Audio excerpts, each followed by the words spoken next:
Today, I'm showing you how to diagnose and fix the Samsung One Connect box for the QN77S95DAFXZA. Most commonly inside of it, the power supply fails and causes a dead no power fault. So let's open it up and diagnose it. For those of you who don't know me, I'm Nick. I started Nick's TV Repair over a decade ago and since then have fixed over 1,000 One Connect boxes. Here are all the parts that commonly fail and that we'll be replacing today. The easiest way to check if the power supply has failed is by doing a continuity check on the fuse. In continuity mode, we get a beep when we have continuity. A good fuse has continuity, and we do have continuity here today. Now, most of the time with these One Connect boxes, when they do fail, the fuse also does fail open, such as with this defective power supply we have here today. We have no beep, and the multimeter registers OL, which means open line. At this point, your diagnostic is done. We have confirmed the power supply is defective. Now, coming back to our original power supply with a good fuse, we have to now test these transistors for continuity. They are covered with silicone, so I'm going to remove that with the needle nose pliers. And we don't have to remove all of it, but just enough to expose the leg of the transistors. And sure enough, we are getting continuity. Let's check off of the other leg. Also continuity. That confirms QP802CS is shorted. Now, in my experience, if the fuse has not blown, but my transistors are shorted, then typically this thermistor over here will have failed open. And I don't know how well you can see on camera, but there is a lot of burn damage around that component. So most likely that component has failed open today. Again, if you're diagnosing this at home and you have found that the transistors are shorted, your diagnostic is done. You have confirmed that the power supply is defective and needs to be repaired. Next, let's go ahead and actually start the repairs. We'll need to remove the power supply out of the box. We'll disconnect this connector first and remove the mounting screws. The power supply should now lift off and away. Let's flip the board over and we're gonna do a continuity check on our thermistor over here. And again, no continuity. So that does confirm the thermistor did fail open and will also need to be replaced. To remove it, we're also going to start by removing some of that silicone, and I'm gonna use an X-Acto blade to loosen it off of the component. Let's flip the board back over. For the desoldering process, we're going to start by cleaning off the pins.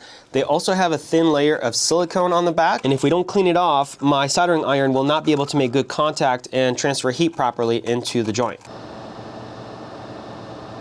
So we're adding solder first to get good flow. And because of how large and thick those pads are on this power supply, we're also going to use a little bit of hot air to assist us with the removal of the component. So in tandem with the iron, we're going to be using the hot air, going back and forth. And I just pushed it through. And you know what? Actually, it didn't fall all the way through. I think it's still slightly attached. So I'm just going to keep going a little bit longer with the iron, going back and forth. And there we go. There it is. Wow, look at that.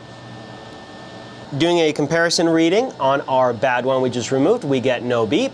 And on our good replacement, we get a beep, we have continuity. Okay, that confirms we can toss this one out. Let's go ahead and desolder the joints now. Whenever the component is no longer soldered down and the joint is free of the component's leg, it's typically easier to desolder than if the leg of the component is still there. I'm gonna do a little bit of a cleanup to get rid of some of that burn residue from the area. And here's our location ID, NT801S. We can feed our replacement through and let's solder it down. Okay, I'm having a hard time getting good flow on this joint. We're adding flux. If you have a defective One Connect box that you would like to send in for us to fix, we do offer the flat rate services, which come with a 1-year warranty. Those are available on our website, which I'll link in the description down below. Okay, I think I got good flow. We can now do a little cleanup, get rid of some of that flux. Final check, do we still have continuity? And we do. Let's remove the transistors next. Those, of course, are also encased in silicone, so we'll need to remove that. We'll start by adding solder again to get good flow.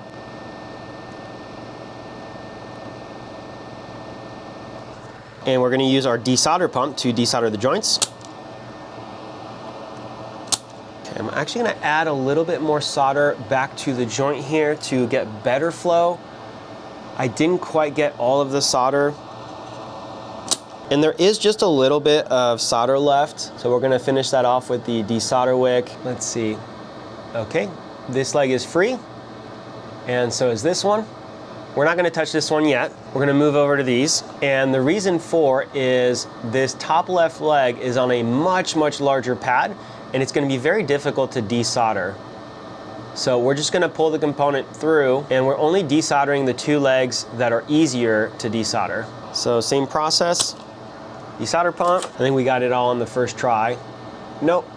no movement. So we'll have to try and get the rest with the desolder wick. There we go. So it looks like we have good flow on the top, but I'm having a hard time. I can move, there we go. Okay, now we have very good movement from the leg. And so what's happening is that just this board's very thick, so the joint goes very deep through the board, and I can transfer easily the heat near the top, but the bottom of the board takes a little longer to have that heat transfer into it. And so right now I'm moving it, but I think it still has a little bit of solder contact. Okay, there we go, I just broke it free. Now it should be good. And so for the last leg, I'm elevating the board a little bit. Same technique as with the thermistor. We're gonna get a little bit of assist with our hot air. And can we push it through? Huh, I don't know, it just seems to be hanging up on something here. I'm holding on to it with pliers. Oh, you know what it is? I still had some silicone that was holding it down is what it was. Now that our component is removed, it should be a lot easier for us to finish the desoldering process and clean up. And same deal with the other transistor. So for this one, I'm holding on to it with my needle nose pliers on the backside. Okay, we have good flow. Gonna try and wiggle it out. And there we go. We'll do a little cleanup on the top side, and we'll finish the desoldering process from the top as well.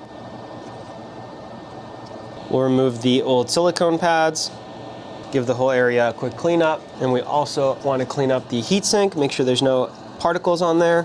Still in continuity mode, we're going to do a final check on our components. No shorts, no continuity. And this one over here, we do have continuity.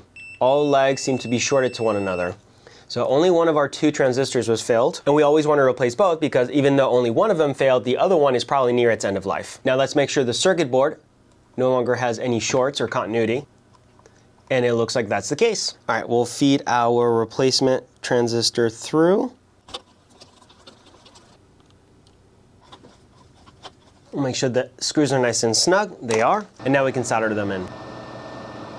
If you have a defective One Connect box that you would like to send in for us to fix, we do offer the flat rate services, which come with a 1-year warranty. Those are available on our website, which I'll link in the description down below. We'll cut off the leads. And we're gonna do a final resistance check on the replaced transistors with the negative leave on the center pin. We're getting 0.5 mega ohm, 1.1 mega ohm, 0.5 mega ohm, 1.1 mega ohms. So that does confirm it. We have gotten rid of our shorts. Let's go ahead and live test it and make sure that the power supply actually turns on. We'll go ahead and plug it in. I just heard the power supply click, and I don't recommend you do this at home. We're just doing this for the purposes of the video. We're gonna start by checking our 17 volt line over here, and we're getting our 17 volts, and our VDRV over here, and we're getting our 67 volts. So that confirms it. We have a successful repair. If you found the video helpful or useful, leave us a like, subscribe for more content, and thank you for watching.